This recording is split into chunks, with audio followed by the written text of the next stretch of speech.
नमस्ते जी। 179वीं श्रव्य कणिका सत्यार्थ प्रकाश स्वाध्याय एवं प्रवचन माला।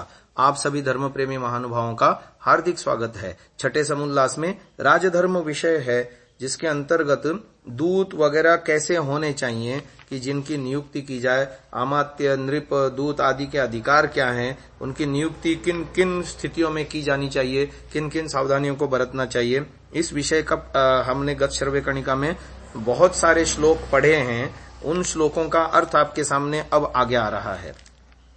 अमात्य को दंड अधिकार, दंड में विनय क्रिया अर्थात जिससे अन्याय रूप दंड न होने पावे, राजा के अधीन कोष और राजकार्य तथा सभा के अधीन सब कार्य और दूत के अधीन किसी से मेल व विरोध करने का अधिकार देवे। दूत उसको कहते हैं कि जो फूट में मेल और मिले हुए दुष्टों को फोड़ तोड़ देवे। दूत वह कर्म करे जिससे शत्रुओं में फूट पड़े। वह सभापति और सब सभासद व दूत आदि यथार्थ से दूसरे विरोधी राजा के राज्य का अभिप्राय जान के वैसा यत्न करें कि जिससे अपने को पीड़ा न हो। इसलिए सुंदर जंगल, धन धान्य युक्त देश,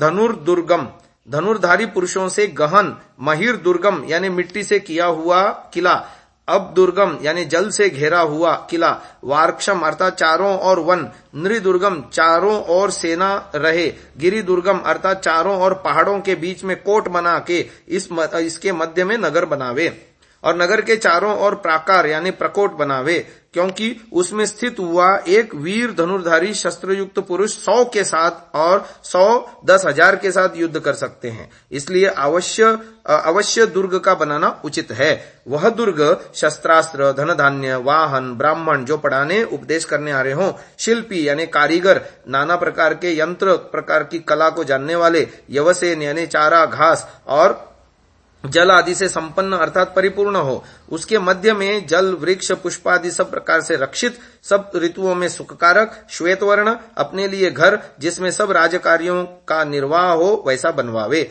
इतना अर्थात ब्रह्मचर्य से विद्या पढ़ के, जहां तक राजकाम करके, पश्चात सौंदर्य रूप गुणयुक्त, हृदय को अति प्रिय, बड़े उत्तम कुल में उत्पन्न, सुंदर लक्षण युक्त, अपने क्षत्रिय कुल की कन्या जो कि अपने सदृश विद्यादि शुभ गुण कर्म स्वभाव वाले हों, उस एक ही स्त्री के साथ विवाह करे, दूसरी सब स्त्रियों को अगम्य समझकर दृष्टि से भी न देखे। पुरोहित और ऋत्विज का स्वीकार इसलिए करे कि वे अग्निहोत्र और पक्षेष्टि आदि सब राजघर के कर्म किया करें और आप सर्वदा राजकार्य में तत्पर रहें। अर्थात यह राजा का संध्योपासन आदि कर्म है, जो रात दिन राजकार्य में प्रवृत्त रहना और कोई राजकाम बिगड़ने न देना। तो शुक्र नीति में दूत की विशेषताओं का वर्णन करते हुए लिखा, इंगिगताकार चेष्टज्ञ स्मृतिमान देश कालविद षाड्गुण्य मंत्र विद्वाग्मी वीतभीर्दूत इष्यते। जो हृदयगत भाव तथा चेष्टा को समझने वाला, प्रखर स्मरण शक्ति वाला, देश कालानुसार कर्तव्य कर्म को जानने वाला, राजनीति के 6 उपायों के विषय में उचित मंत्र यानी विचार का जानने वाला, बोलने में चतुर और निर्भीक होता है, वह दूत कहता है। 6 उपाय हैं: संधि, विग्रह, यान, आसन, समाश्रय तथा द्वैधी भाव।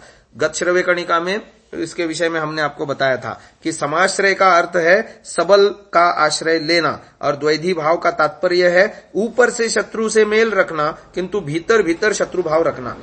पुरोहितम यहाँ वैतानिक का अर्थ विस्तृत यानी लंबे समय तक चलने वाला यज्ञ है, तथा गृह्य कर्माणि से घर के धार्मिक अनुष्ठान तथा दैनिक पंचमा यज्ञ अभिप्रेत हैं। वैतानिक यज्ञों का स्पष्टीकरण अगले ही श्लोक में इस प्रकार है, यजेत राजा क्रतुभिर्विविधैराप्त दक्षिणैः धर्मार्थम चैव विप्रेभ्यो दद्यात् भोगान् धनानि च।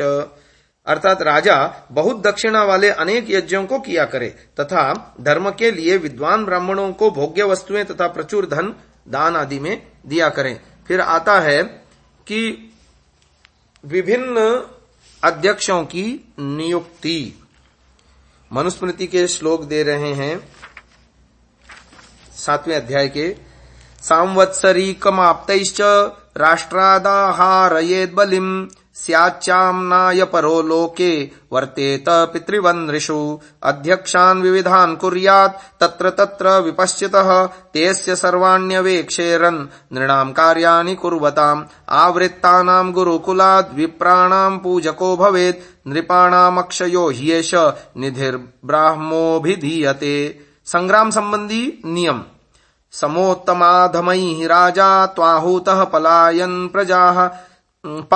प्रजाः न निवर्तेत संग्रामात् क्षात्रम् धर्मनुस्मरन् आहवेषु मिथोऽन्योन्यम् जिघांसन्तो महीक्षितः युध्यमानाः पराशक्त्या स्वर्ग्यम् यान्त्यपराङ्मुखाः न च हन्यात् स्थलारूढम् न क्लीबम् न च कृताञ्जलिम् न मुक्तकेशम् नासीनम् न तवास्मीति वादिनम् न सुप्तम् न विसहान्नम् न नग्नम् न निरायुधम् नायुध्यमानम् पश्यन्तम् न परेण समागतम् नायुधव्यसनम् प्राप्तम् नार्तम् नाति परीक्षितम् न भीतम् न परावृत्तम् सताम् धर्ममनुस्मरम् यस्तु भीत परावृत्तः संग्रामे हन्यते परैः भर्तुर्यद् दुष्कृतम् किञ्चित् तत्सर्वम् प्रतिपद्यते यच्चास्य सुकृतम् किञ्चिदमुत्रार्थमुपार्जितम् भर्त्रा तत्सर्वमादत्ते परावृत्तः तस्य तु रथाश्वम् हस्तिनम् छत्रम्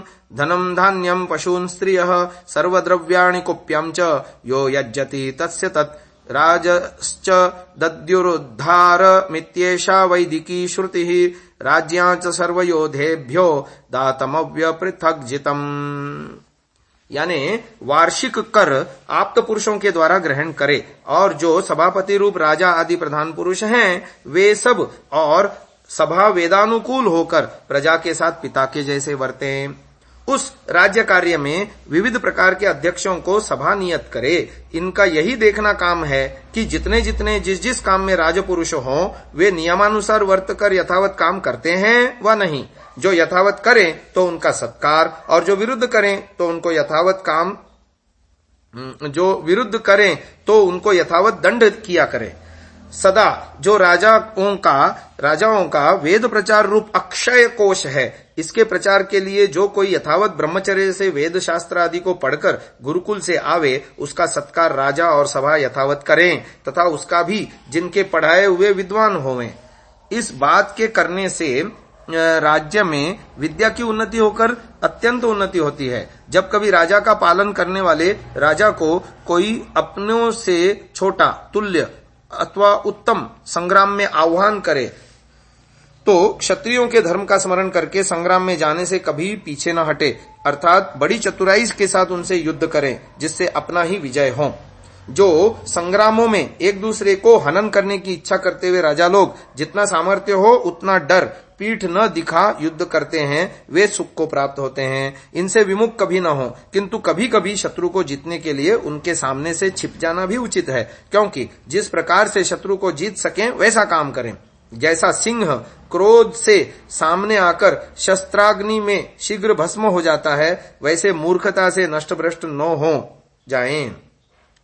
युद्ध समय में न इधर उधर खड़े, न नपुंसक, न हाथ जोड़े हुए, न जिसके सिर के बाल खुल गए हों, न बैठे हों, न मैं तेरे शरण हूं ऐसा कहने वाले को, न सोते हुए, न मूर्छा को प्राप्त हुए, न नग्न हुए, न आयुध से रहित, न युद्ध करते हुओं को देखने वालों को, न शत्रु के साथी, न आयुध के प्रहार से पीड़ा को प्राप्त हुए, न दुखी, न अत्यंत घायल, न डरे हुए, न पलायन करते हुए पुरुष को सत्पुरुषों के धर्म का स्मरण करते हुए योद्धा लोग कभी नहीं मारें। यानी जितनी बातें ऊपर कही हमने कि उन लोगों को युद्ध में नहीं मारना चाहिए, किंतु उनको पकड़ के जो अच्छे हों उन्हें बंदीगृह में रखें और भोजन आच्छादन यथावत देवें, और जो घायल हुए हों उनकी औषध आदि से विधि पूर्वक करें और उनको न चिढ़ावें न दुख देवें। जो उनके योग्य काम हो वे उनसे करावें। विशेष इस पर ध्यान रखें कि स्त्री, बालक, वृद्ध और आतुर तथा शोकायुक्त पुरुषों पर शस्त्र कभी न चलावे। उनके लड़के बालों को अपने संतानवत पाले और स्त्रियों को भी पाले, उनको अपनी बहन और कन्या के समान समझे, कभी विषयाशक्ति की दृष्टि से भी न देखें। जब राज्य अच्छे प्रकार जम जाए और जिनमें पुनः युद्ध करने की शंका न हो, उनको सत्कार पूर्वक छोड़कर अपने अपने घर व देश को भेज देवें, और जिनसे भविष्यत काल में विघ्न होने का संभव हो उनको सदा कारागार में रखें।